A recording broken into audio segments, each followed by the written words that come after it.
What's brought to my attention is we don't value our single seasons enough. And at that, we don't value what the Lord has to work in you in the obedience you need to have with him during your single season, you guys. This is brought to my attention in Deuteronomy. Deuteronomy 31 verses 21 says, "And when many disasters and calamities come on them, this song will testify against them, because it will not be forgotten by their descendants. I know what they are disposed to do, even before I bring them into the land I promised them on oath." So this was Moses and Joshua coming into the tent where the Lord is speaking to Moses about what is about to happen. Moses is about to pass away, and the Lord has been telling Moses what to tell the Israelites before he brings them into the land that he promised them. The Lord is sitting there telling Moses, after he literally just sat here and explained to him what will happen if these people disobey his commandments and his word.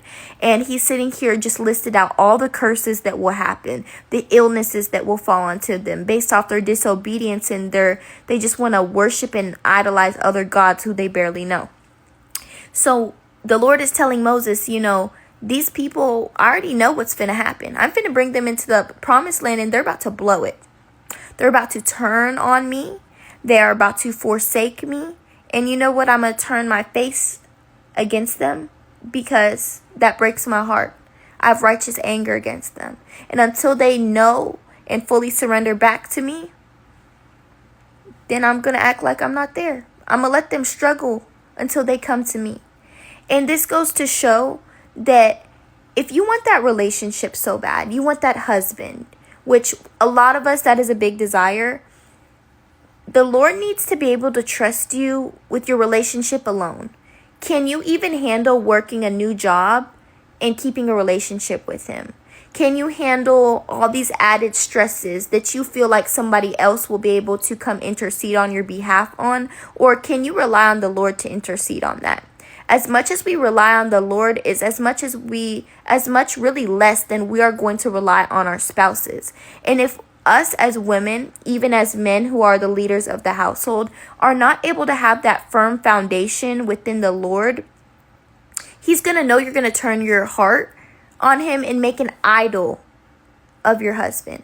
Now, mind you, marriage is supposed to be a reflection of Christ, of the church. It's supposed to be very fruitful. It's supposed to have a lot of good fruits. You endure a lot of long suffering. And within that long suffering, are you going to turn your back and be like, oh, well, my husband's the leader of the household. He's supposed to do. Can you even carry the weight and have a relationship with the Lord to be able to cover your own household when that person is down? Did you lose complete sight of your own personal relationship with the Lord to be able to pick up your cross daily when one feels like they can't? Or do you completely turn against the Lord and think that this is my new God now? This is the person that's going to lead me and serve me in a way that I have to go to him for everything. That's not going to be right. You don't turn your back against the Lord when something's not going your way. We're never going to go our way that is our own. As followers of Christ, you never turn your back on the Lord and say, my way is going to be better. Because your way is not your husband's way. It's not your spouse's way. So by him saying, I know what they're disposed to do, even before I bring them into the land I promised them on oath. He may be not doing something for you because he knows the posture of your heart. And he may even give you a glimpse of it just so you can go through that suffering, because he already knew it. He said, I knew once I gave you this blessing, you were going to turn your back on me. And now this blessing is about to turn into something that you have never expected in your entire life. Just so you can go through that suffering, turn your heart towards me, and then I'm going to have grace within you. But you have to extend to me. This is a partnership. I'll do as much as you put in, God says. I will do as much as you put in, but I ain't doing all the work. Because our relationship with the Lord is a partnership. It's a covenant. It's sacred. It's not something that we pick up when we want to when we have problems. We praise him on the good days and the bad days. Through the good seasons and the bad seasons. No matter what, we lay everything onto his feet.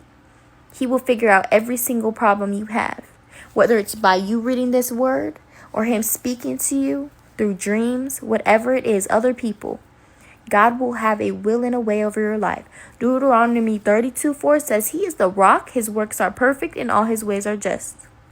And he means that because that's who he is.